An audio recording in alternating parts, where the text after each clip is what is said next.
안녕하십니까. 영상 강의는 오랜만에 제가 시작을 합니다. 지난번 강의는 사사기까지 했습니다. 사사기 끝나고 이어서 오늘부터는 영상 강의가 많아질 것입니다. 제가 드리는 강의 내용은 설교가 아닙니다. 누차 말씀드리지만 설교를 할 때 도움이 되는 내용들이라 이렇게 생각을 해주시고 여러분 목회 사역에 큰 도움이 되리라 저는 믿고 있으니 제가 하는 이 강의 내용을 잘 듣고 그 중에서 내가 어떤 내용을 설교에 따다가 쓸 것인가 이것을 생각하면서 들어주시면 감사하겠습니다. 하나님 나라를 선포하라 오늘 주제입니다. 두 번에 걸쳐서입니다. 이 내용이 많기 때문에 한 번에 이렇게 다 할 수가 없는 것을 이해하시기 바랍니다. 하나님 나라를 선포하라. 하나님의 나라가 무엇과 같을까? 이게 이제 소제목입니다. 무엇과 같을까? 예수님은 그의 공적 사역을 시작하실 때 이렇게 선포하셨습니다. 마가복음 1장 15절에서 하나님의 나라가 가까이 왔으니 회개하고 복음을 믿으라 라고 말씀하십니다. 여기서 우리는 몇 가지 사실을 알게 됩니다. 첫째, 하나님의 나라가 가까이 왔다. 둘째, 예수님과 세례 요한이 설교한 대로 그 나라에 들어가려면 회개와 믿음이 필요하다. 셋째, 그 나라는 틀림없이 좋은 소식이었다. 이 세 가지가 우리는 이 마가복음 1장 15절에서 알게 되는 사실입니다. 그러면 하나님 나라는 과연 무엇이었고 또 무엇인가? 예수님의 질문들이 당신의 삶과 세상을 바꿀 수 있는 답들을 제시해 줄 것입니다. 첫째, 이 세상에 속한 나라에 대해서 알아봅니다. 우리는 예수님이 하신 질문들을 연구하면서 그 나라를 잠깐 보았습니다. 앞에서 설교할 때, 강의할 때 브라이언 맥라렌을 만났는데 그는 예수님이 말씀하신 나라를 주로 이 세상적인 관점에서 봅니다. 맥라렌에 의하 따르면 그 나라는 예수님이 지금 이곳에서 우리에게 명하신 행동, 모습과 전적인 관련이 있으며 교회는 죽은 후에 가는 천국만 강조함으로써 심각하게 궤도를 벗어났다라고 말하고 있습니다. 맥라렌은 사후세계를 부정하지 않지만 그의 열정은 다른 곳에 있습니다. 나는 예수님의 메시지가 모두 일반적인 공공의 문제, 특히 정치와 관련이 있다는 것을 확신하게 되었다. 거기에는 경제와 원조, 개인의 권한과 선택, 외교정책과 전쟁이 포함된다 라고 말합니다. 그리고 예수님이 전한 하나님의 나라의 메시지는 다음과 비슷하다고 맥라렌은 또 말하고 있습니다. 이렇게 말합니다. 철저히 혁명적인 하나님 나라가 여기 있다. 그 나라는 화해와 평화에 의해 발전하고 믿음과 소망과 사랑에 의해 확장된다. 가장 가난한 사람들, 약한 사람들, 온유한 사람들, 또 가장 작은 사람들로부터 시작된다. 이제는 너희의 생각을 바꿔야 한다. 모든 것이 변할 때가 되었다. 새로운 삶을 살아야 한다. 내 말을 믿으라. 나를 따르라. 복음에 따라 살고 그 혁명에 동참하는 법을 배우려면 이 복음을 믿으라 라고 말합니다. 이 말 속에서 주요 단어가 이렇게 나옵니다. 혁명, 화해, 평화, 사랑, 믿음, 소망, 변화된 생각, 여기, 지금 이런 단어들이 나옵니다. 그것은 오늘날 냉담한 청년에 대한 낡은 고정관념을 무색하게 만드는 많은 젊은 그리스도인들이 받아들이는 상쾌한 비전입니다. 그리고 맥라렌이 그 나라에 대한 새로운 이해를 주장하는 유일한 선지자는 아닙니다. 록벨도 그런 사람 중에 하나입니다. 그랜드 레피지에 있는 마르스 힐 바이블 교회의 창립 목사인 벨은 지금 여기서 시작되는 만물의 회복, 살롬을 추구하는 자들을 위해 우리의 대피 신학을 버려야 한다고 말합니다. 이렇게 말합니다. 그 이야기는 새 하늘과 새 땅을 이루시려는 하나님의 의도에 관한 것이다. 그리고 그 이야기는 샬롬에서 시작한다. 서로 간의 샬롬, 우리의 창조주와 또 이 땅과의 살룸이다. 줄거리는 하나님이 이곳에서 새 창조를, 새 하늘과 새 땅을 이루려 하신다는 것이다. 그리고 예수님의 부활은 본질적으로 미래의 시작이다. 이 위대한 부활이 속히 현재로 들어왔다라고 말하고 있습니다. 두 번째, 그림의 떡에 대해서 알아보고자 합니다. 그동안 하나님 나라에 대한 나 자신의 이해가 훨씬 더 내세적이었다는 사실을 고백해야 합니다. 물론 예수님이 이 땅에서 행하실 때 그의 동시대인들에게 하나님 나라가 가까이 왔다 혹은 그들 가운데 있다 라고 말씀하신 것을 알고 있었습니다. 하지만 예수님이 떠나셨을 때 그 나라, 즉 본질적으로 영적인 실체였던 그 나라도 떠났다고 생각했습니다. 어쨌든 예수님은 빌라도에게 그의 나라는 이 세상에 속한 것이 아니라고 하시지 않았습니까? 부활하신 그리스도께서 아버지께로 올라가려 하실 때 그의 제자들은 성급하게 물었습니다. 주께서 이스라엘 나라를 회복하심이 이때이니까? 라고 물었습니다. 그런데 그의 대답은 그들의 희망과 달리 아직 때가 아니라는 걸 보여주었습니다. 나는 그 나라가 다른 때 다른 장소를 위한 것이라고 믿었습니다. 교회가 지상명령을 완수하고 세상 나라가 우리 주와 그의 그리스도의 나라가 될 때까지 그 왕국은 아직 왕관을 쓰지 못하고 배척당하신 왕 예수님과 함께 그 감춰져 있을 것이라고 생각했습니다. 어쨌든 교회가 몇 세기 동안 교회 자체를 하나님의 나라로 착각했을 때 십자군이나 종교 재판 같은 치명적인 오류에 빠졌던 것은 사실이지 않습니까? 교도소 선교회의 설립자인 찰스 콜스는 이것이 기독교 역사상 반복해서 나타났던 유토피아적인 사고의 중압감이다. 그것은 항상 교회와 국가, 종교와 정치의 관계 속에서 끔찍한 역기능을 일으킨다라고 말했습니다. 종교적 우파에 속한 많은 이들은 지난 30년 넘게 바로 이렇게 행하는 것 때문에 비판을 받아왔는데 종교적 좌파 그리고 브라이언 맥라렌 같은 사람들이 훨씬 뒤에 있을 수 있는 것인가?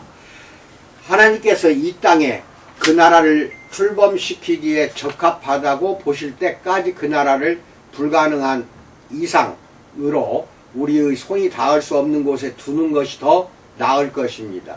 내가 주기도문에서 나라가 임하시오며 라고 기도했을 땐 하나님께 어려운 일을 해달라고 부탁한 것입니다.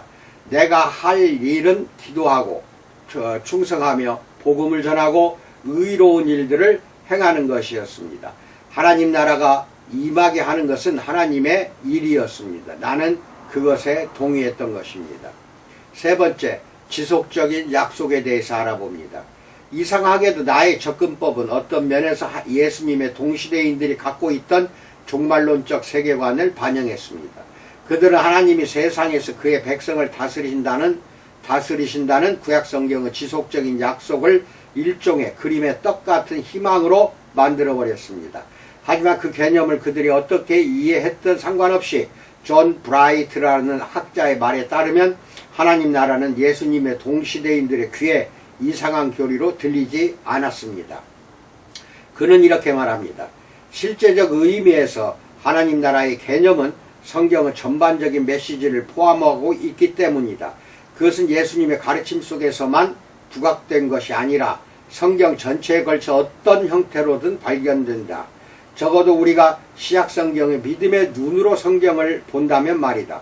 즉 하나님이 계획하시고 지으실 성을 바랐던 아브라함부터 하나님께로부터 하늘에서 내려오는 거룩한 성 예루살렘에 가까워진 신약성경까지 다 포함된다라고 말합니다.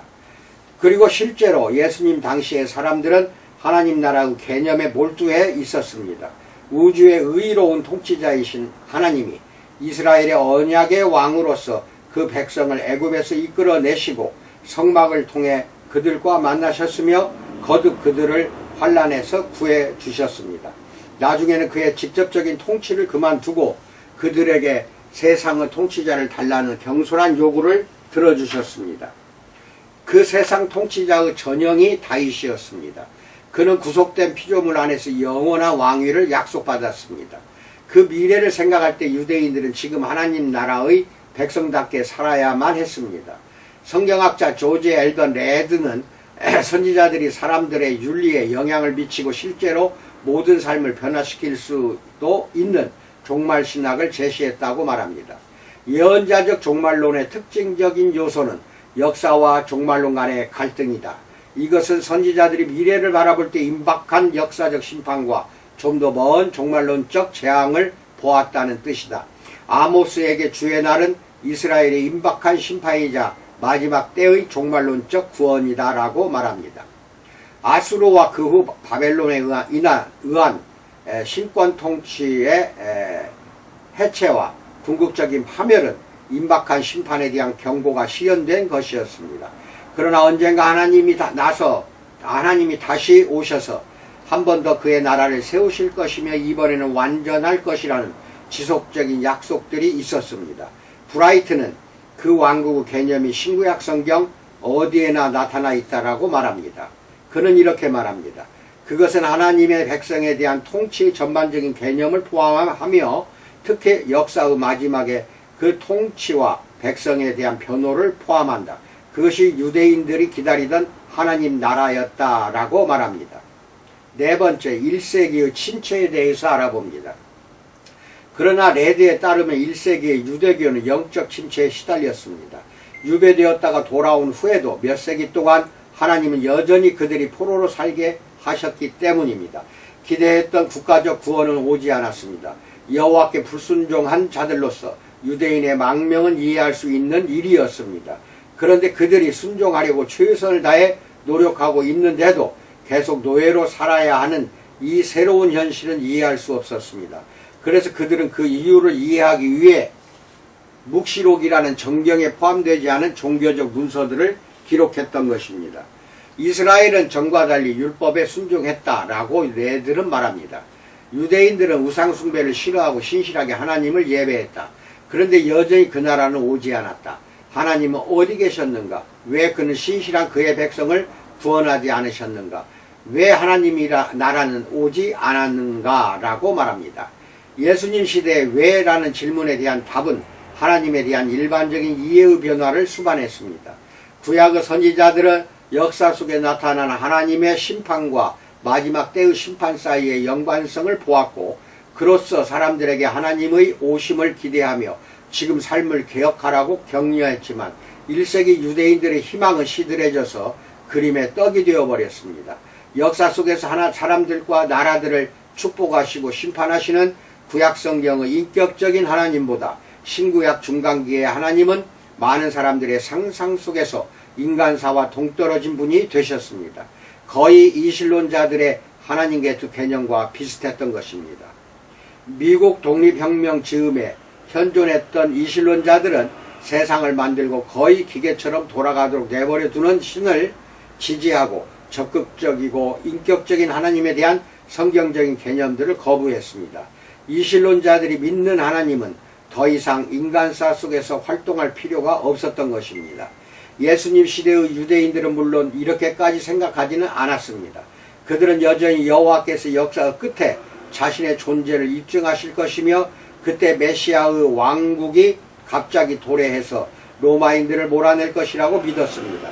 그러나 대개 그들은 하나님이 지금 여기서 행하실 것이라는 희망을 버렸습니다. 랍비 헤롤드 후시너의 말을 다른 말로 표현하면 그들은 하나님이 이해할 수 없는 이유들로 역사 속에서 행하는 것을 중단하셨기 때문에 선한 사람들에게 나쁜 일들이 일어난다고 믿었습니다. 이 권력의 공백이 들어온 것이 사탄과 그의 부하들이었습니다. 현 시대는 악한 전사와 마귀의 세력이 지배하고 있으므로 악할 수밖에 없다라고 말하며 레드는 나라의 분위기를 요약하며 이렇게 말합니다. 하나님이 이 세대를 악에게 넘기셨다. 구원은 다음 세대에나 기대할 수 있다라고 말합니다. 현재에 대한 그런 시각은 믿음을 일으키지 않았습니다. 적어도 구원하시는 하나님에 대한 믿음을 불어넣진 않았습니다. 대신 그것은 운명론, 율법주의, 그리고 스스로 문제를 해결하려는 인간 중심적인 열망을 낳았습니다. 즉 스스로 로마인들에게 대항해서 무력으로 그 나라를 세우려고 했습니다. 주류 언론에서 복음주의자들은 임박한 지구 멸망의 예언들에 사로잡혀서 이 세상의 문제들에 무관심한 자들로 묘사되어 왔습니다. 그나마 클라스 크리스토프 같은 뉴욕타임즈의 칼럼니스트들이 우리를 새로운 국제주의자들이라고 지명함으로써 이런 부당한 고정관념들이 허위임을 보여주었습니다. 그들이 그렇게 부르는 이유는 우리가 아프리카의 성매매와 에이즈 확산에 명백히 반대했기 때문입니다. 그러나 이 고정관념 안에 적어도 인간의 진실이 담겨 있습니다. 혹은 최소한 내 경우엔 그랬습니다. 어쩌면 내가 믿음을 갖게 된 것도 헬 린드세이의 대유성 지구의 종말과 새로운 세계가 온다와 같은 책들을 통해 복음을 들었기 때문입니다. 이 책들은 인간이 길을 잃었음을 강조하며 세상이 곧 멸망해서 심판을 받게 된다는 사실을 힘주어 말했습니다. 그런 신학은 확실히 세속에 관심이 쏠려있던 내 마음을 사로잡았습니다. 하지만 하나님이 만드신 세상에 대해 깊은 관심을 갖게 되는 데는 도움이 되지 않았던 것 같습니다. 그것은 린드세이의 책이 아니라 내가 부끄러워해야 할 일입니다. 나는 어차피 모든 것이 불에 타 없어질 것이므로 중요한 것은 그 큰 불을 피하는 것이라고 생각했던 것입니다. 다섯 번째, 이것이 전부입니까? 에 대해서 알아봅니다.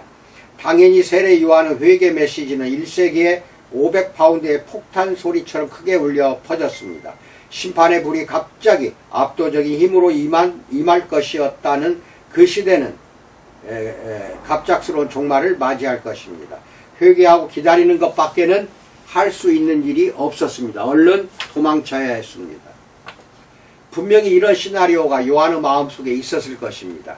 그는 예수님의 사역이 그의 기대를 다 충족시키지 못한다는 것을 보고 충격을 받았습니다.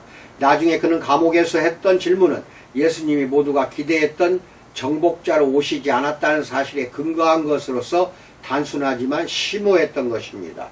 마태복음 11장 3절에서 오실 그이가 당신이오이니까 우리가 다른 일을 기다리오이니까 라고 말합니다. 그의 질문은 예수님이 승천하신 날 제자들의 혼란 속에서 반복되었습니다. 주여, 하나님 나라는 어떻게 된 것입니까? 이게 다입니까? 예수님은 그의 말씀을 듣는 자들에게 그 나라를 명백하게 정의해 주신 적은 없지만 그것에 대해 계속 말씀하셨습니다. 그의 고향 나사렛에서는 이사야의 메시아에 관한 예언을 인용하셨습니다. 그것은 가난한 자에게 복음을 전하고 포로된 자에게 자유를, 눈먼 자에게 다시 보게 함을 전파하며 눌린 자를 자유롭게 하고 주의 은혜의 해를 전파하실 것이라는 이야기였습니다. 거기에 이 글이 오늘 너희를 위해 너희 귀에 응하였느니라 라고 덧붙이셨던 것입니다. 레드에 의하면 예수님은 메시아에 관한 약속이 실제로 그의 인격 안에서 성취되고 있다고 선포하셨다. 이것은 종말론적인 왕국이 아니라 현재의 구원이다. 그는 하나님 나라가 이미 임하였다고 담대히 선언하신 것이다. 그 나라의 임재는 하나의 사건이요 하나님의 은혜로운 행위였다라고 말합니다. 그것은 진정한 의미에서 급진적인 메시지였습니다. 예수님은 사람들에게 진정한 의미에서 하나님 나라가 이미 시작되었음을 알고 구약성경의 뿌리로 돌아가서 영원한 관점을 가지고 지금 윤리적으로 살라고 명하셨습니다. 예수님 안에서 아모스 4장 12절 말씀이 실현되었습니다. 이스라엘아, 내 하나님 만나기를 준비하라. 하나님 나라에 관한 예수님의 질문들은 그때나 지금이나 그를 따르는 자들에게 이미 임했지만 또 아직 완성되지 않은 그 나라를 위해 일하도록 격려해 주고 있습니다. 여기까지 하겠습니다. 다음 영상은 6번째 겨자씨 믿음부터 말씀드리기로 합니다. 코로나가 변형으로 또 지금 다시 대유행을 시작하고 있습니다. 내 판단입니다만은 하나님의 뜻은 어디에 있는지 그것은 하나님이 많이 아시는 것이지만 코로나 바이러스는 끝나지 않습니다. 영원히 죽질 않습니다. 그래서 조금 방역을 힘쓰면 줄어들었다가 다시 변종이 나타나서 왕창 번지고 또 그 스며들 때쯤 되면 다시 또 변종 바이러스가 나타나고 종말 기세 또는 종말의 징세라고도 볼 수가 있습니다. 조심하시기 바랍니다. 건강은 스스로 지키는 자에게 하나님께서 임하시는 것이지 내 건강을 함부로 하는 사람이 하나님이 지켜주실 리가 없습니다. 스스로 지키고 또 그것만이 내 자신의 건강뿐 아니라 이웃의 건강을 우리가 스스로 지켜주는 것입니다. 교회에서 코로나가 대유행하고 있다. 초창기에 엄청 교회가 비판을 받고 예배 드리는 것도 금하고 그랬던 것이 불과 얼마 안 됩니다. 특히나 교인들에게 방역에 신경 쓰도록 잘 주지시켜 주시기를 축원드립니다. 건강하시고 늘 하나님의 은총이 여러분 교회와 성도와 가정에 충만하게 임하기를 주님의 이름으로 축원드립니다. 감사합니다.